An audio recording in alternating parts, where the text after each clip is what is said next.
on the official copy. I'm going to change that in the morning and bring it down to Dale so it'll be a part of the minutes. Okay, this will be an ordinance to amend the City of Douglas Code of Ordinances, Chapter 66, Parks and Recreation, Section 66.2, hours of operation, to provide for an effective date and for other purposes. Be it ordained by the Mayor and Board of Commissioners of the City of Douglas and regular meeting assembled pursuant to lawful authority thereof, the Parks and Recreation Ordinance of the City of Douglas, Georgia, is amended and stands amended as follows. Amend Section 66.2, hours of operation, parks and playgrounds. The parks and playgrounds of the city shall be open to the public at sunrise each morning and closed at sunset each evening unless prior approval is received from Parks and Recreation staff. Often read for the first time at a regular meeting of the Mayor and Board of Commissioners of the City of Douglas on May 26, 2015, and read for the second time and passed ordained at a regular meeting of the Mayor and Board of Commissioners as properly advertised and captioned as required on the Charter of the City of Douglas, Georgia on June 8, 2015, and this is ready for action, Mr. Mayor. Okay, thank you, Mr. Attorney. Okay, need a motion to approve the ordinance? I have a question for you. I had some calls about the fact of the opening and closing, but then you got the tennis. The people won't come at night to play tennis. How is that going to be handled? Because They get a permit. I know, but supposing, like I say, here it is now, City Hall has been closed since 2 hours and 15 minutes ago, and you decide you want to go play tennis, you can't get a permit. No, sir. You won't be able to play after dark unless you get a permit. So That's the way I understand it. That's the way I understand the ordinance. That's right. That was my question before, because we put good lights out there. And I mean, that's the purpose for having the ordinance, is so people will come after. What's the difference in playing tennis and using the shelter? I mean, the park's going to be closed at sunset unless you get a permit to use any facility in the park. The way I understand it, that was what was done. That's what we talked about. That's the current understanding this morning, yes. If that's not what the commission wants, that's fine, but that's what we all discussed and what we talked about. So we could police the parks, and our public safety folks would know and be able to administer those ordinances and ask people to leave if they're not permitted to be there. they can play tennis if they get a permit. Sure. after the... You can do anything in the park after dark if you get a permit from the recreation department. Yes, sir. To use a shelter, play tennis, to walk. But after dark, you got to have a permit. That lets everybody know that you're authorized to be there. right now, where do they get that permit? From the Douglas Parks and Recreation Department office, public, at their facilities. Is that correct? If you're over there playing tennis and say the sun's down, you have to quit. If you're supposed to, if you follow the ordinance, if the police come by, they're going to ask you to leave if you don't have a permit. You're supposed to vacate the park after dark if you don't have a permit. That's the way I understand it. Yes, sir. That's the way I know it says, but I mean, I just, and thinking about it, that maybe it's dark at 9 o'clock or dark at 9:30. What do you consider?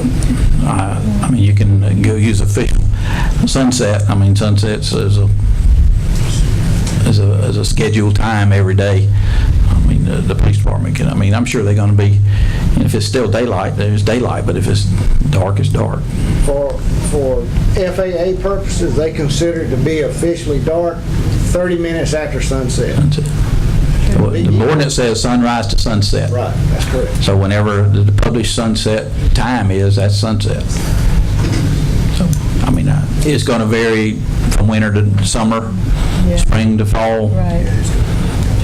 Basically, when it's dark, you need to leave unless you got a permit.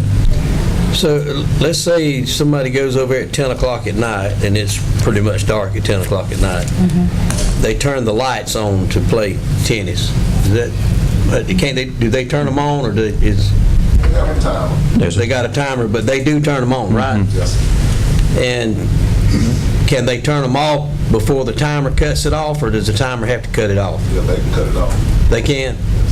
So if they don't have a permit and the police comes and says you got to leave, so they can turn the lights off? Yes.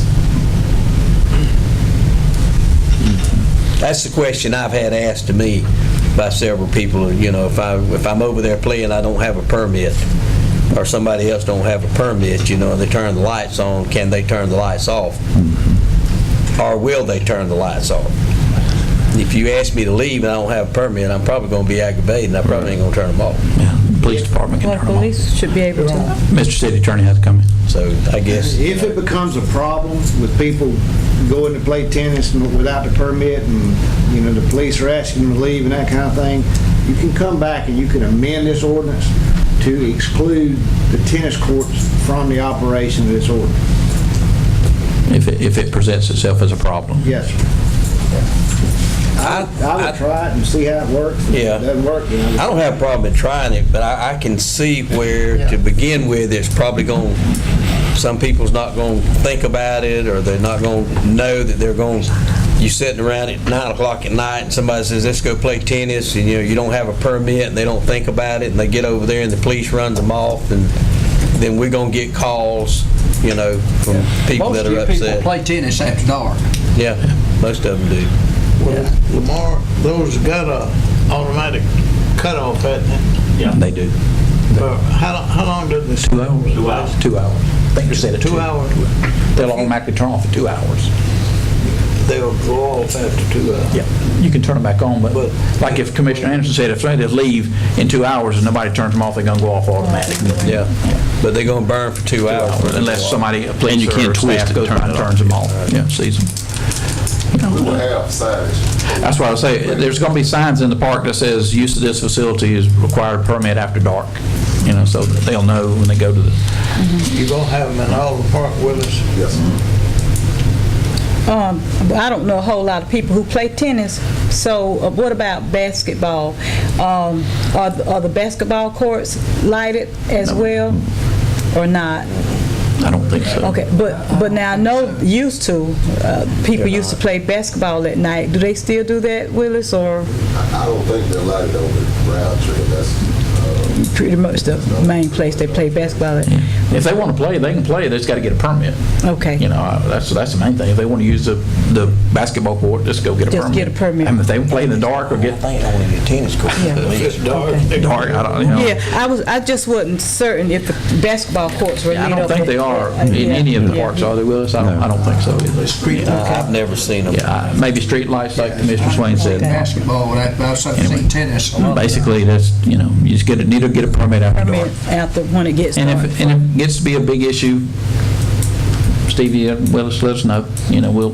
We need to make some adjustments, we can later on if it's beginning to be a problem. Okay, yeah. Any other questions? Is there a motion to? Make a motion. Okay, Commissioner Swain had made the motion. Second. Second motion by Commissioner Josie. Is there any other discussion? All those in favor of the motion say aye. Aye. All opposed? Motion carried. Next item of business is to discuss the tourism product development agreement application. Ms. Dale Batten will bring that forward. We recommend tonight the Commission approve a resolution authorizing the filing of an application with the Georgia Department of Economic Development, Tourism Division, and Georgia Council for the Arts in the amount up to $15,000 for improvements to the World War II Historic Air Base. Authorize matching funds up to $15,000 to be paid from airport rental receipts account in the Community Development Department, and authorize Mayor James H. Dennis to execute the necessary documents pertaining to the application and the grant if approved. Heard the recommendations, or motion? Mr. Moore's made the motion, is there a second? Second? Mr. Pierce has second motion, is there any discussion? Any discussion? All those in favor of the motion say aye. Aye. All opposed? Motion carried. Thank you. Next item of business is to discuss the appointment of the Board of Appeals member. Mr. Randall Parker will bring that forward. The Board of Appeals recommends that Mr. Elton Reese be appointed to another 3-year term to expire June 30th, 2018. Okay, by authority of me, Mayor, City of Douglas, I appoint Mr. Reese to another 3-year term. Thank you. Next item of business is to discuss the date change for the July meeting. Mr. Davis will bring that forward. Mayor and Commission, as discussed in the work session, is the recommendation for the Mayor and Commission to approve changing the date of the regular scheduled commission meeting date of July 13th to July 9th, that Thursday. For the recommendation, is there a motion? Commissioner Moore made the motion. Mayor Pro Tem Hutchison seconded the motion. Any discussion on the motion? All those in favor say aye. Aye. All opposed? Motion carried. The next item of business is to discuss the FY15 budget amendment. Again, Mr. Davis will bring it forward. As discussed in the work session, it's recommendation for the Mayor Commission to adopt a resolution to amend the FY15 budget to reflect the changes in revenues and expenditures that have occurred since the adoption of the amended budget, changing total annual budget to $70,799,150. Heard the recommendations, is there a motion? So moved. Commissioner Moore made the motion, is there a second? Commissioner Swain seconded the motion. Any discussion? Any discussion? All those in favor of the motion say aye. Aye. All opposed? Opposed? Motion carries.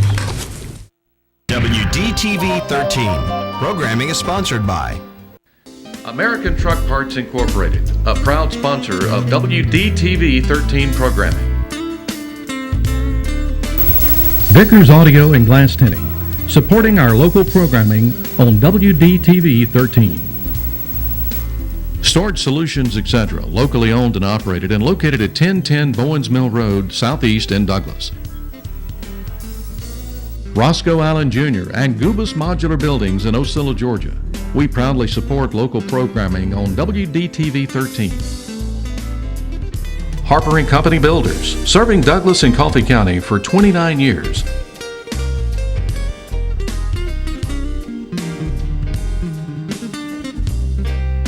And a proud sponsor of community programming. Aiden's Minute Market. When you're out, we're in.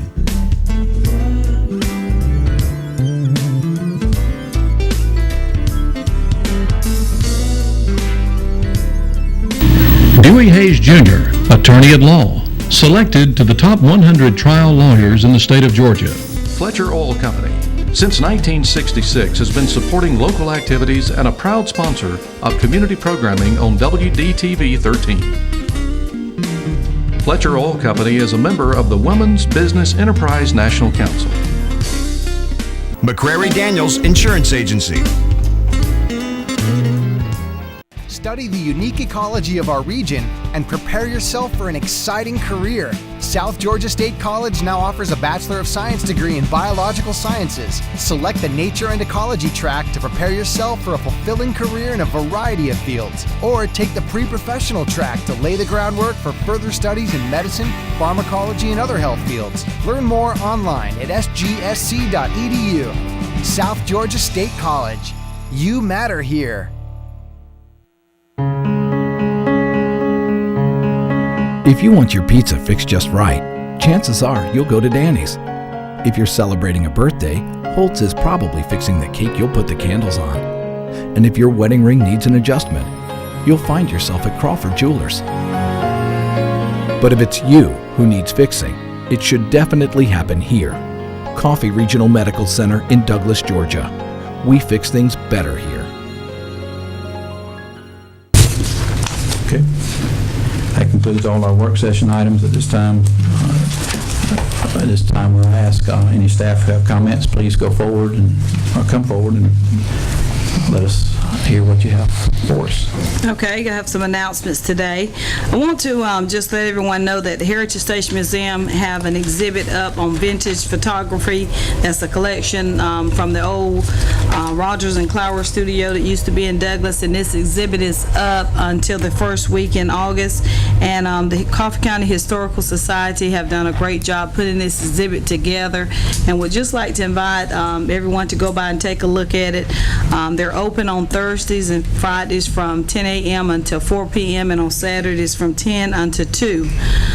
Another announcement is that the Douglas Coffee County Parks and Recreation Department on June the 19th will participate in the Georgia Recreation and Parks Association District 2 baseball and softball tournaments that will be held in Waycross, Georgia at the Trembling Earth facility. So let's give them a great cheer as they go into competition.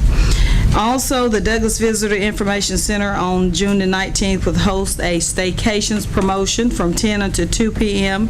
And we have different tourism guests who will be participating, in this event, the state park, along with some others, to showcase hidden treasures in our communities for people to find inexpensive ways to enjoy some things during the summer month without having to put a lot of money on travel.